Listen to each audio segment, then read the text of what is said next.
Bienvenue en 2024. Lorsque j'ai regardé la cérémonie du 31, le rassemblement des gens sur les Champs-Élysées, toutes ces personnes filmant le feu d'artifice avec leur téléphone portable, je n'ai pu m'empêcher de hausser les épaules. Autant de personnes concentrées à enregistrer l'événement sur leur téléphone, probablement à regarder plus leur téléphone pour s'assurer que le cadrage est bon, plus que de profiter en live de l'événement. Aujourd'hui, nous ne conservons plus les mémoires, les souvenirs dans nos têtes, ni dans nos cœurs. Nous les conservons sur nos téléphones portables.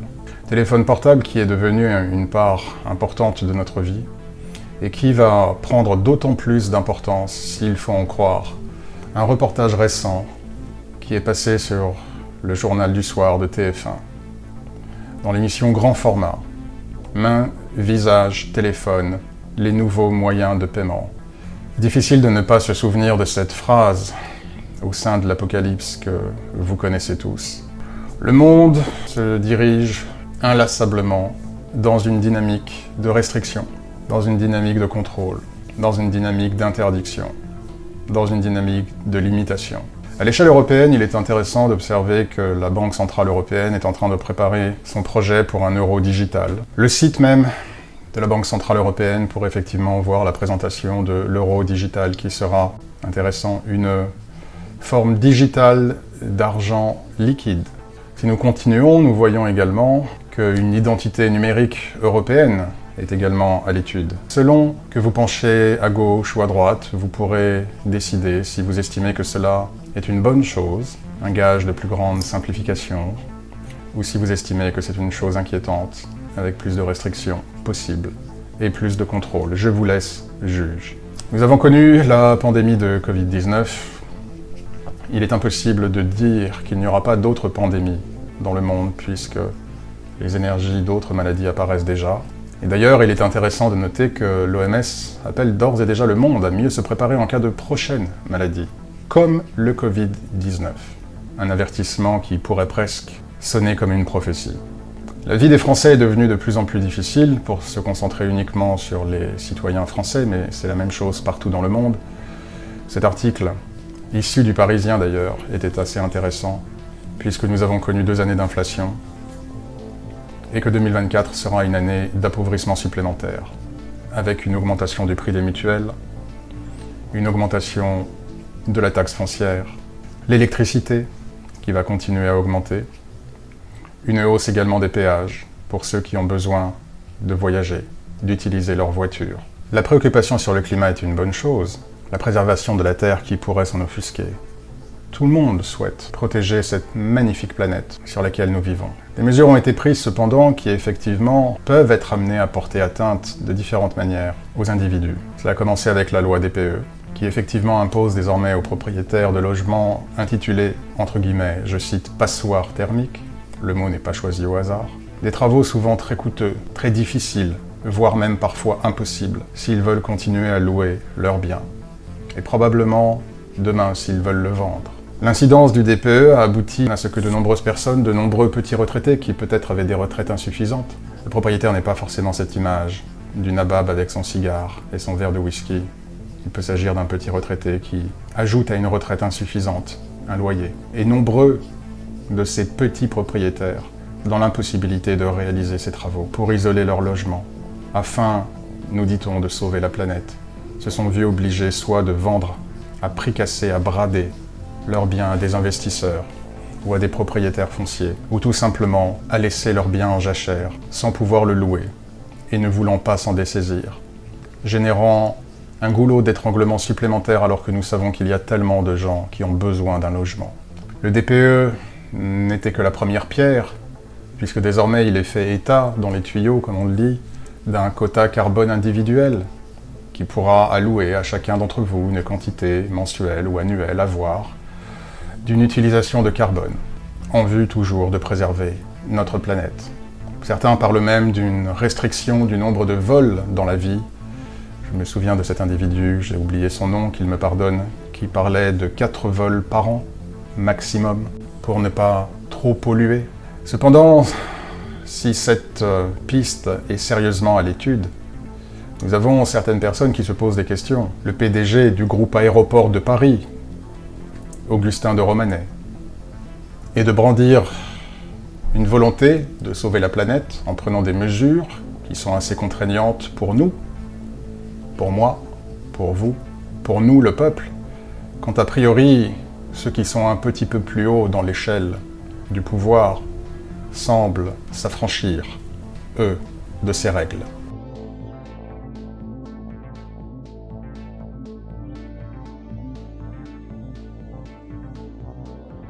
Et qu'en est-il de toutes ces célébrités qui, elles-mêmes, ont plusieurs avions privés, qu'il s'agisse de Bill Gates, de grands acteurs comme DiCaprio, entre les avions et les bateaux, les yachts? Va-t-on évaluer leur consommation carbone à eux aussi?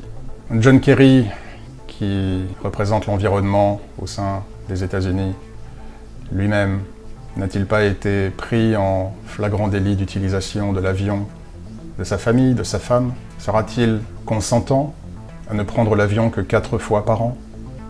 Ou à avoir lui aussi une limite carbone? Le même John Kerry nous indique, mais il n'est pas le seul, toujours au nom de la préservation de la planète, que l'agriculture, l'industrie agricole est mauvaise. Et que pour atteindre le zéro net, il faut prendre des mesures contre l'agriculture, ce qui pose de grands problèmes, évidemment aux cheptels et aux agriculteurs. Nous avons eu cela d'ailleurs avec la Cour des comptes qui avait émis de manière insidieuse, ou subreptice plutôt, que les paies de vaches pouvaient représenter une accumulation de carbone néfaste pour la planète. Et le responsable de l'OMS lui-même nous dit, j'ignorais que l'agriculture faisait partie de ses compétences, lui-même nous dit que l'agriculture et que notre système alimentaire dans son intégralité est une mauvaise chose pour préserver la planète. Suite à cela, nous avons entendu que les chats et les chiens, les animaux de compagnie, représentaient également une menace. Et tandis que toutes ces mesures sont prises ou considérées ou sur la table, en discussion, nous avons tous ces accords de libre-échange et qui vont évidemment polluer. Il faut croire que les mesures de sauvetage de la planète s'appliquent à certaines personnes uniquement, mais pas à d'autres, et que certaines causes en sont préservées. Parce que oui, de votre côté, déjà, vous le savez, certaines voitures, certains scooters ne peuvent plus circuler dans les centres-villes de grandes villes. Vous l'avez déjà l'interdiction, que ce soit le DPE, que ce soit les voitures. On nous parle alors de voitures électriques qui pourraient sauver la planète, puisque non polluantes, mais qui parle du nombre de litres d'eau nécessaires pour construire une batterie, du lithium, du cobalt, des transports de ces matériaux à travers le monde, de la Chine vers l'Europe ou vers la France. Est-ce que cela ne génère pas de la pollution? Sans même parler de comment ces matériaux sont récupérés. Autre sujet que nous avons vu émerger, l'intelligence artificielle. L'intelligence artificielle est une belle chose. Elle peut permettre pour les créateurs, et ce n'est pas moi qui vais m'en plaindre puisque je m'en sers, à créer de belles images, par exemple. Mais quid des emplois qui peuvent être perdus? Alors certains se féliciteront que cette annonce qui est affichée sur l'écran concerne Google, mais le souci c'est que Google n'est pas la seule structure qui pourrait être impactée par l'apparition de l'intelligence artificielle en termes d'emploi. Alors oui, l'intelligence artificielle c'est rigolo, si on ne prend que le côté graphique, cela peut créer des images sympas et marrantes. Je peux vous dire que j'ai été au supermarché l'autre jour et que j'ai vu Tom Cruise habillé en rose. Ça ne mange pas de pain. Mais quid lorsque l'intelligence artificielle est utilisée à des fins de mensonge et de propagande? Comme ici. Et il m'importe peu de savoir quelles sont les positions du pape concernant la communauté LGBT. Le sens d'éthique, de vérité et de justice m'empêche de valider la création d'une photo par l'intelligence artificielle pour appuyer un discours. Et bien évidemment, au sujet de la guerre actuelle entre Israël et la Palestine, nous voyons ce type d'image, ce type de mensonge. Petite jeune fille créée de toutes pièces par l'intelligence artificielle pour corroborer le meurtre d'une fille, de cette fille-là qui n'existe pas. Nous vivons dans un monde de fausseté, dans un monde d'hypocrisie, dans un monde où les victimes sont toujours les mêmes, où les restrictions, les interdictions, les sacrifices viennent toujours des mêmes, et que d'autres personnes qui sont plus élevées dans l'échelle, dans la hiérarchie, elles, continuent à vivre comme elles le veulent. En parlant de guerre d'ailleurs, les choses ont été assez difficiles depuis quelques années. Nous avons assisté à la guerre entre la Russie et l'Ukraine, et désormais nous avons le conflit au Proche-Orient entre Israël et la Palestine, ce qui a été un immense révélateur d'un antisémitisme mondial complètement assumé. Mais il n'y a pas que cet endroit du monde qui brûle.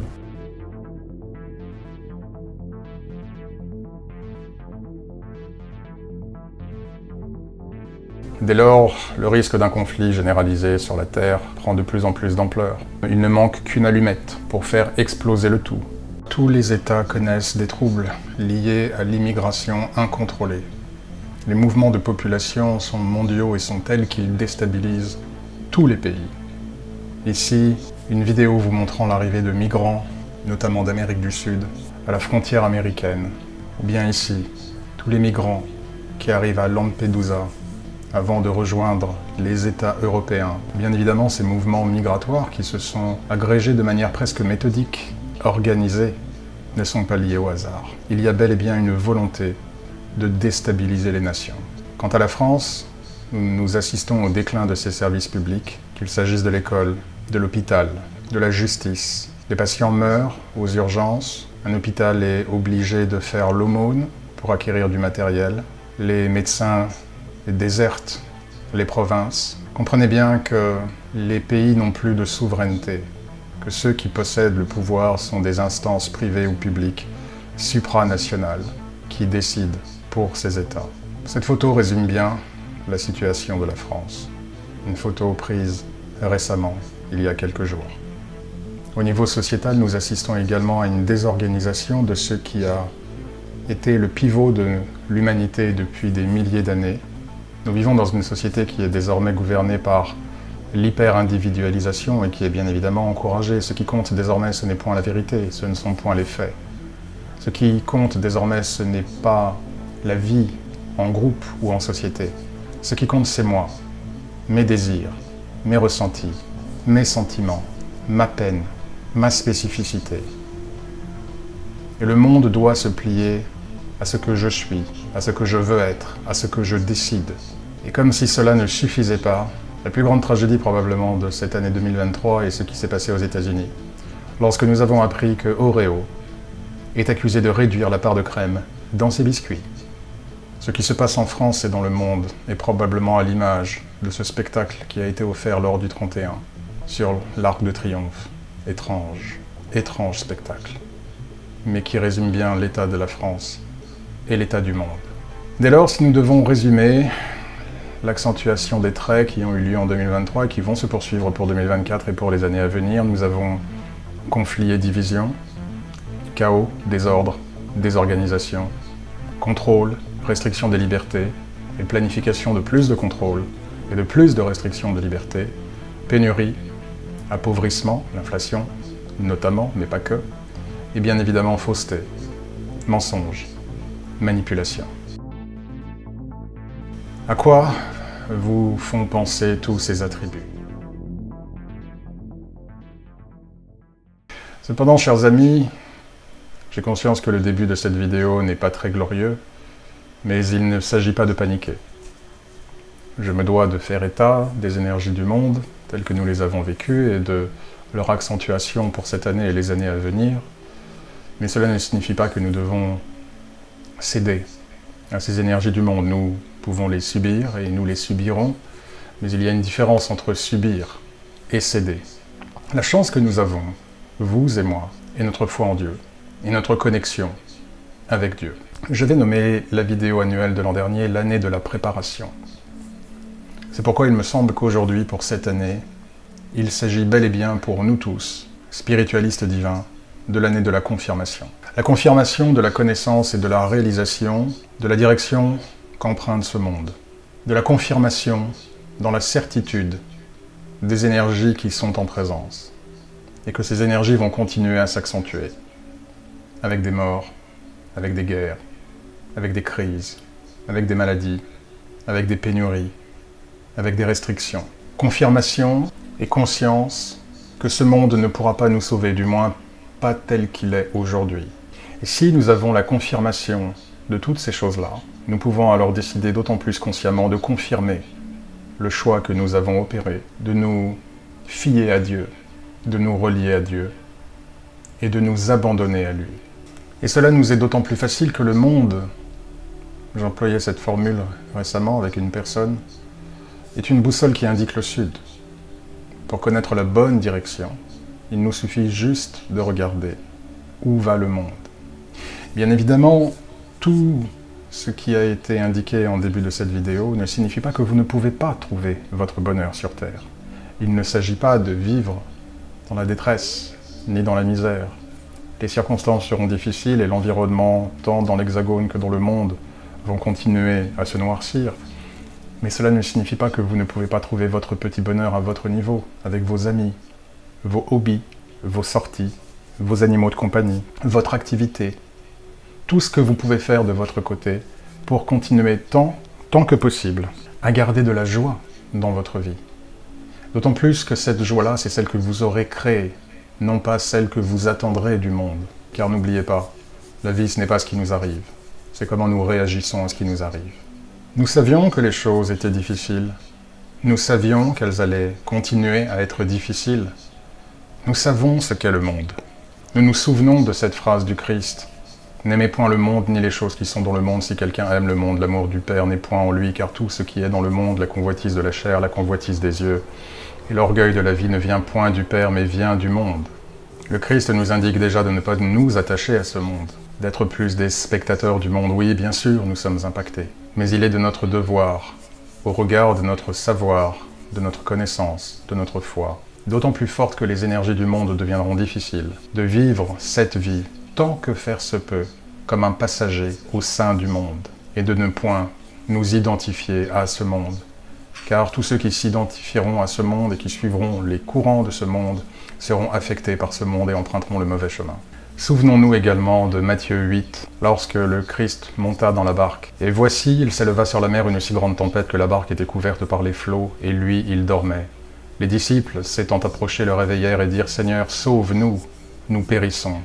Il leur dit « Pourquoi avez-vous peur, gens de peu de foi ?» Alors il se leva, menaça les vents et la mer, et il y eut un grand calme. Et ce grand calme, malgré la tempête, est ce que procure la compagnie du Christ.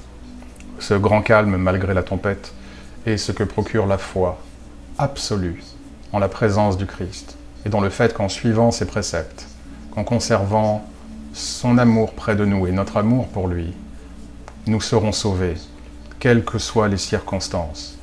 Mais pour cela, nous devons garder nos yeux sur lui, car souvenons-nous de cet épisode dans Matthieu 14, lorsque Jésus marcha sur la mer.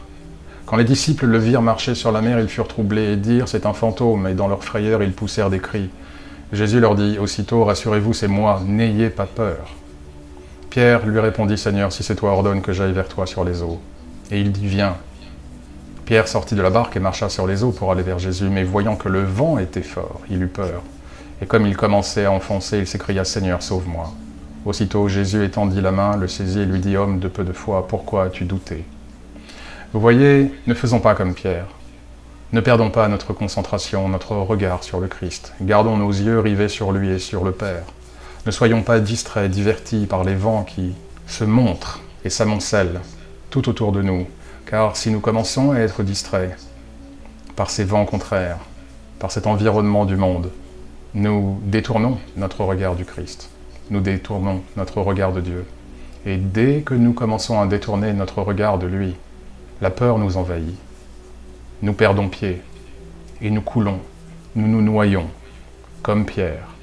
Il est fondamental que chaque jour de notre vie, nous gardions notre regard sur le Christ, sur Dieu, que nous lisions les évangiles, que nous prions chaque jour, que nous mettions notre vie entre les mains du Christ, entre les mains de Dieu. Que nous faisions tout ce que nous pouvons chaque jour de notre vie, malgré les difficultés ambiantes et l'humeur de ceux que nous croisons, pour observer les lois de Dieu et l'enseignement du Christ. Et alors, nous ne serons pas épargnés de toutes les vicissitudes de cette année. Nous pourrons être affectés dans notre chair, dans notre cœur, dans notre esprit. Mais une fois de plus, nous serons ultimement sauvés. Souvenons-nous également des paroles de Paul dans 2 Timothée 3. Pour toi, tu as suivi de près mon enseignement, ma conduite, mes résolutions, ma foi, ma douceur, ma charité, ma constance, mes persécutions, mes souffrances. À quelle souffrance n'ai-je pas été exposé? À Antioche, à Icône, à Lystre. Quelle persécution n'ai-je pas supportée? Et le Seigneur m'a délivré de toutes. Or, tous ceux qui veulent vivre pieusement en Jésus-Christ seront persécutés. Mais les hommes méchants et imposteurs avanceront toujours plus dans le mal, égarant les autres et égarés eux-mêmes. Toi, demeure dans les choses que tu as apprises et reconnues certaines, sachant de qui tu les as apprises. Dès ton enfance, tu connais les saintes lettres qui peuvent te rendre sage à salut par la foi en Jésus-Christ. Toute écriture est inspirée de Dieu et utile pour enseigner, pour convaincre, pour corriger, pour instruire dans la justice, afin que l'homme de Dieu soit accompli et propre à toute bonne œuvre. Nous voyons ici que malgré les persécutions, Paul a été sauvé du fait de son amour et de sa foi en Dieu, et qu'effectivement tous ceux qui avancent et avanceront sur ce chemin seront menacés, seront persécutés, seront maltraités, seront éconduits. Mais tel est le prix à payer pour ne pas être engloutis dans ce monde, pour ne pas se perdre dans ce monde dont nous savons qu'il court à sa destruction. Ces paroles, pour beaucoup d'entre vous, ne seront pas nouvelles, mais la manière dont les énergies se sont manifestées en 2023 et avec les choses que nous pouvons observer aujourd'hui et qui s'annoncent pour cette année et pour les années à venir, il est important que nous confirmions notre positionnement, tant par rapport au monde. Il ne sert à rien d'être triste. Il ne sert à rien de regretter les belles années. Il ne sert à rien de se frustrer que rien n'est fait pour changer les choses. Il ne sert à rien de se plaindre de l'injustice, de l'incurie, de l'iniquité, de la sauvagerie auxquelles nous assistons, de tous ces mensonges, de toutes ces manipulations, de toutes ces corruptions, de toutes ces barbaries. Il ne sert à rien d'abandonner notre pouvoir en pleurant sur ces choses-là, car ces choses doivent arriver avant le renouveau final. En revanche, ce que nous pouvons faire est de continuer à être prêts, confirmer le positionnement qui est le nôtre, mettre notre vie entre les mains de Dieu, prier chaque jour, aimer son prochain, avoir foi en toutes circonstances que dans une classe, Dieu saura voir et faire la différence entre les bons élèves et les mauvais élèves. Et que s'il faut que nous soyons ostracisés, s'il faut que nous soyons maltraités, s'il faut que nous soyons persécutés, voire plus, en raison de notre fidélité à Dieu, en raison de notre appartenance à Dieu, alors ainsi soit-il. Chers amis, je vais en rester là. Je vous souhaite une fois de plus à tous une excellente année, bien évidemment. C'est intéressant de dire cela à la fin de cette vidéo, mais que cette vidéo ne vous trouble point, que l'état du monde ne vous trouble point, car, comme le disait le Christ, toutes ces choses passeront, mais mes paroles ne passeront point. Aussi, puissiez-vous conserver votre amour pour Dieu, votre amour pour le Christ. Puissiez-vous manifester votre foi chaque jour, d'autant plus que la tempête gronde. Puissiez-vous conserver votre regard sur Dieu, votre regard sur le Christ, en toutes circonstances, quels que soient les événements qui se produisent dans votre vie. Et alors, vous ne pourrez pas éviter ces événements, mais vous serez protégés, vous serez sauvés, quand beaucoup d'autres s'égareront. Très bonne année à vous, chers amis. Bon courage. Je vous envoie mes meilleures pensées, prenez soin de ceux que vous aimez et de ceux qui vous aiment. Je vous souhaite un excellent week-end ou début de semaine, et que Dieu vous bénisse.